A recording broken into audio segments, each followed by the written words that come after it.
Hello, and welcome to the Cleveland International Film Festival, Film Slam Stream's post-film conversation for I Am Black and Beautiful. My name is Eric Siler, Professor of Film, Communication, and Media Arts, as well as moderator for this conversation. We are so pleased to be joined by the director of I Am Black and Beautiful, Hawanatu Bangura.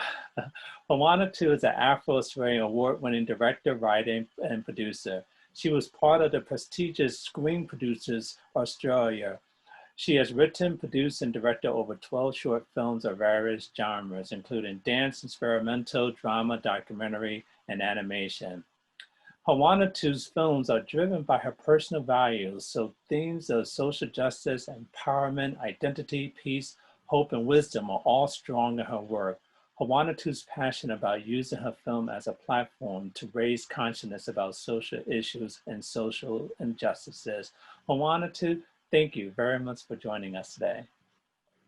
Thank you very much, Eric, for having me in Cleveland Film Festival as well. I'm really excited to be here. Well, we're glad to have you. I just want to let everyone know Hawanatu is joining us all the way from Sydney, Australia. And if you're watching this live, it's very early in the morning there. It's just around 6 a.m. in the morning. So we're really glad that you got up a little bit early just for us. You're welcome. Well, the film, I Am Black and Beautiful. Beautiful film. It really is. Why did you make this film? Okay, so I think I'll go back to 2016. That was when, I got inspired to make this film. And I feel like it has been something that has been in the works for quite a while for me, because I personally, being a Black woman, being a Black girl, like I always felt insecure about who I was. And moving to Australia, I went to school and there was just a few Black people there, but I really stood out just in how I looked, and the language, like my accents was quite different and all that. So at some point, I find that I was speaking to other women as well. At this time in 2016, I was in my 20s, and people were telling me, other Black women were telling me about, their insecurities growing up and how they overcame it. And I also had a little niece as well who was around 4 or 5 at the time. And she wanted to, she was playing with Barbie dolls and wanted to have long blonde hair. And I thought to myself, okay, I have to do something about it as a filmmaker, because I don't want her to grow up and experience this, something similar that I used to experience as well, about, not embracing my Black identity. So I thought, and there were other films out there, but there was nothing specifically for Afro-Australians. And I wanted to actually create this platform for those women to raise their voices and express themselves, and for other Black women to relate to them as well and see what we can do and have these sort of conversations after the film was made. That's very interesting to know that, because here in the United States, we see maybe self-esteem about race as an American problem, but as you just alluded to, this is an international issue as well too. Yes, yeah, it is an international issue, and being in Australia, it's multicultural, so I've come across a lot of people from a lot of Black people from different part of the world, and we all really share something in common, and that is either the experiences of our ancestors being colonized and going through that period of time, or being enslaved. So all these things, because our Blackness was undermined and seen as inferior. So we really, like within our own race, we carry that colorism as something, if you're darker skin, and I'm quite dark skin, and I used to get a lot of names, I've been referred to, negatively because of my dark skin, and we just thought, that that is unacceptable. We really got to embrace ourselves, and we got to create something that resonate with us that we can share with everyone else. And yeah, so those were all a combination of inspiration for me to make this film. Some good information there. At one point in the film, one of your subjects said, I'm paraphrasing what she said that blackness was seen as a stain on otherwise a clean wall and wanted to melt into the white. And is that something that's you felt was personal for you? I guess you alluded to that in your previous comments that, you felt, I guess, discriminated against and you wanted to assimilate somehow? Yes, yeah, that did. And that particular person, a small blessing, she came here from Zimbabwe as a young, 8-year-old girl. Yeah, especially I came here at the age of 13, so I was in high school. But once you come here and you enter the school system, that's when it's very obvious, because children, can see the difference, and they are very much quite verbal about it. And so whether it's your culture or what they know or understand about Africa, which is usually negative things, they refer to you as that. So it's not just your skin, but it's everything, your behavior, everything about you. It just seems like a black stain in the walls. It's quite a strong imagery, but I feel like it's a representation of how we feel and how we internalize that shame within us as well. So it affects us for years and years to come until we have to address it in our own ways as well. Yeah. And that you did. I just want to add to our audience that Hawanatu came to Australia from Sierra Leone, a West African country. And the way you express this in the film through your subjects, can you tell us a little bit about how you found your subjects and why you chose to use movement to help tell your story? Okay, so yeah, the film process was quite interesting because when I started off, I had quite a few ideas going on in my mind, nothing really specific, and then I narrowed it down to, okay, I need to have so this is coming from my experience, but I need to find other people who have similar experiences. But I didn't necessarily want to just ask friends and families that I know, because that is just people, I know their stories. I want to have the diversity. So in the film, although it doesn't show, a lot of the women are from different African countries and have different professions. So there's quite a lot of diversity there as well. And I even I asked a few people that were either, North American and European as well, Afro-Europeans, but some of them, it didn't resonate with them because they were not struggling with their identity.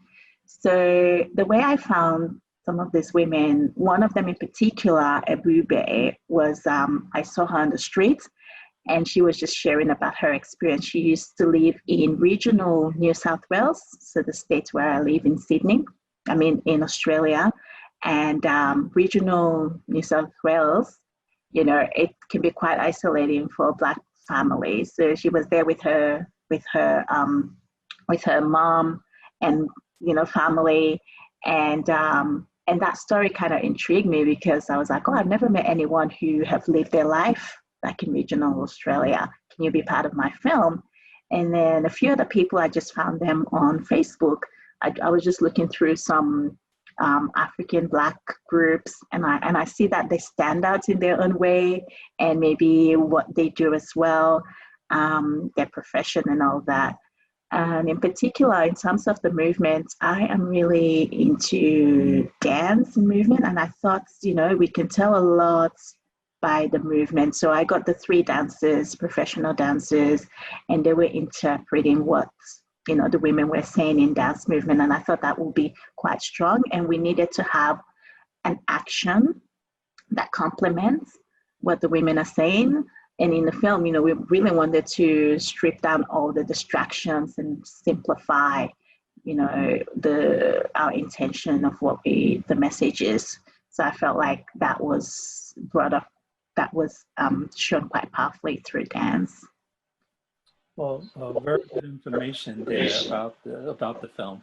I just want to let our viewers know that we're about halfway, a little more than halfway through our conversation. So please put your questions into the chat and we'll get to them as time allows. And one question that we have coming in is, why did you use women? Don't men get discriminated against as well? It's a good question. Yes, for me, so I grew up with three sisters. I've always been surrounded by women, and I do understand the struggle of men, but I felt like I am not in the right place to actually tell their stories.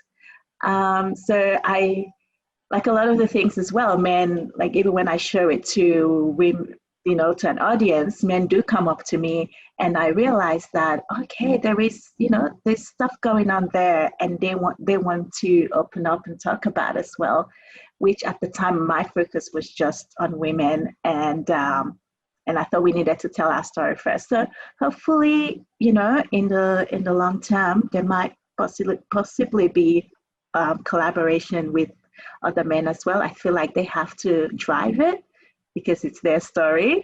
So I'll be at the back seat and probably just support them to make something similar to this as well, which is really important. I really like what you said about it has to be driven by someone and you can help move it along. Another question we have coming in is, I really enjoyed your film. Did you choreograph the film? And are you a dancer yourself?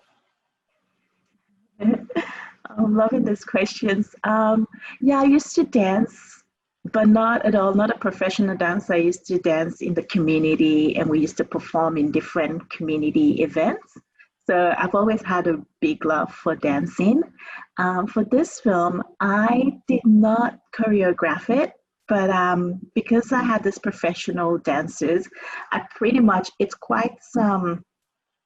was quite a structured and way, because every single movement that they did was guided by me as a director. So I think I explained to them what I wanted, and then they found the movements that work with that, which was a really good way to collaborate with those dancers because they only had 1 or 2 rehearsals, and they went there and they did such a great job. So yeah, I did not choreograph it.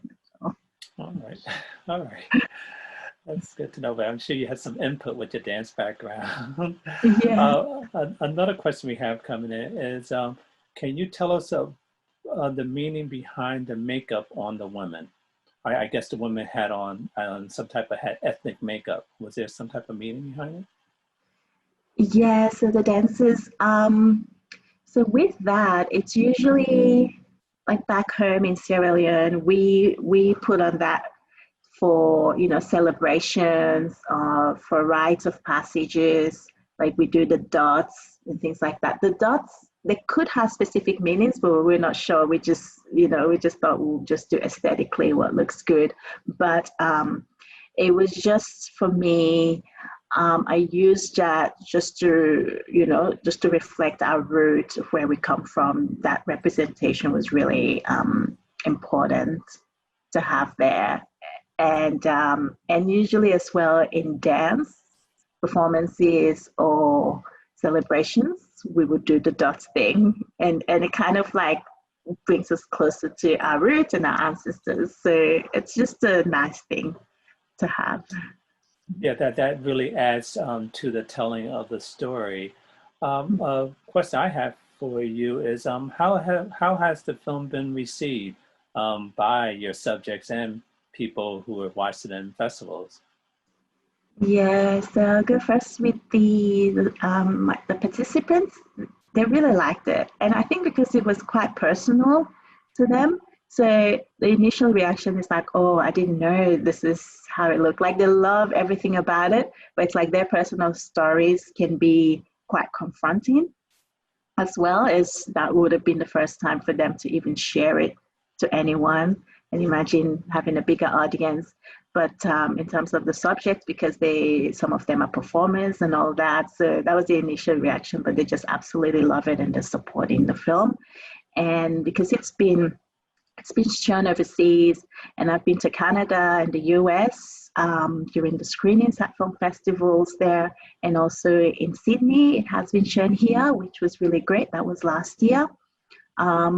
It has been well received, and interestingly enough, the the Sydney audience, because it's quite multicultural and everything, we get someone from even an Indian background will say, oh, this actually relates to my community. Maybe there can be something that can be done for the Indian community, because we have colorism, we have the caste system, we have a lot of insecurities about who we are, and we're colonized as well. So you get that. And then in America, I remember in the Pan-African Film Festival, a guy actually coming up to me and talking about his sister. And I think that's one of the things I was talking about with the men as well. And then also disclosing about, feeling insecure and all these things. So it really has started a lot of conversations and helping people to reflect on what it's like, just being Black in general, or being considered as the other beside white.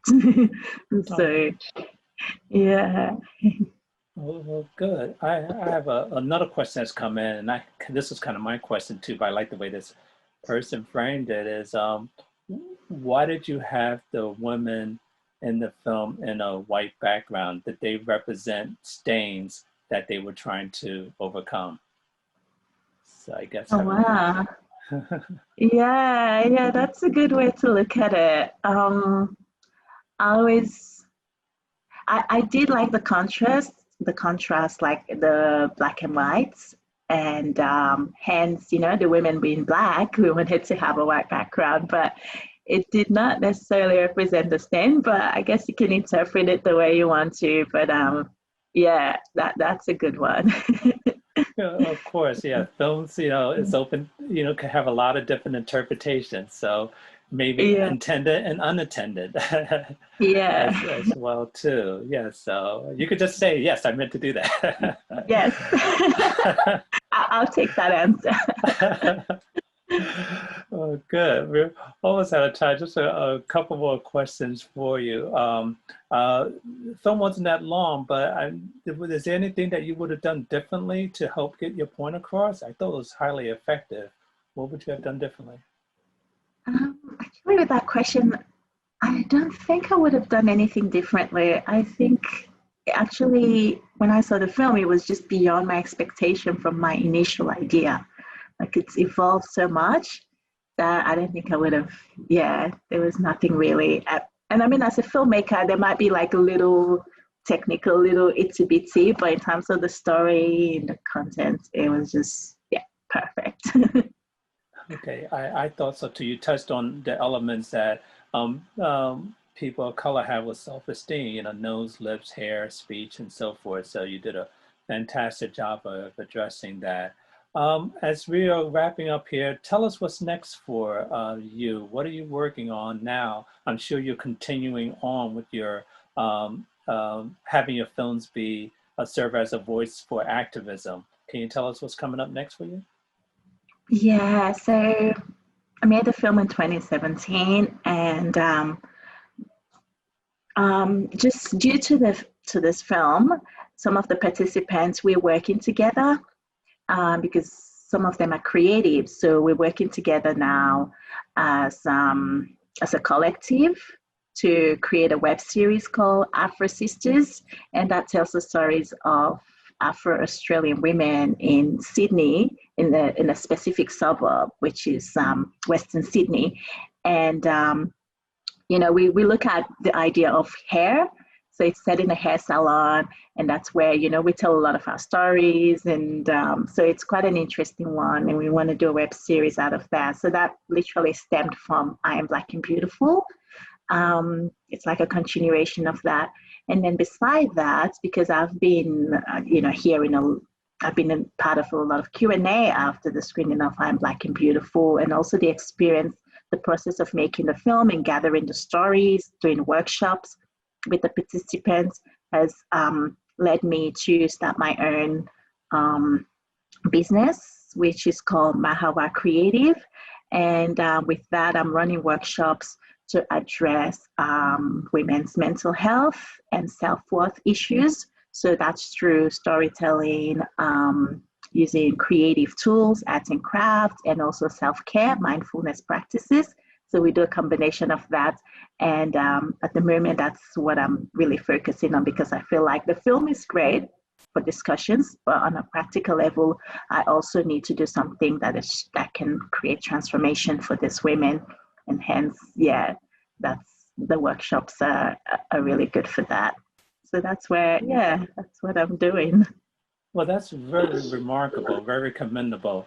And the your film experience opens doors to have these conversations and to do other things as well too. This has been such a pleasure for you to spend some time with us and for joining us. And we'd like to thank our special guest, Hawanatu Bangura, for joining us all the way from Sydney, Australia. Thank you very much, and I wish you to continue best with all of your endeavors, and we hope to hear from you again. And I'd like to thank our audience for joining us with this very important conversation. For more information about the upcoming 45th Cleveland International Film Festival, please follow us on social media or visit clevelandfilm.org.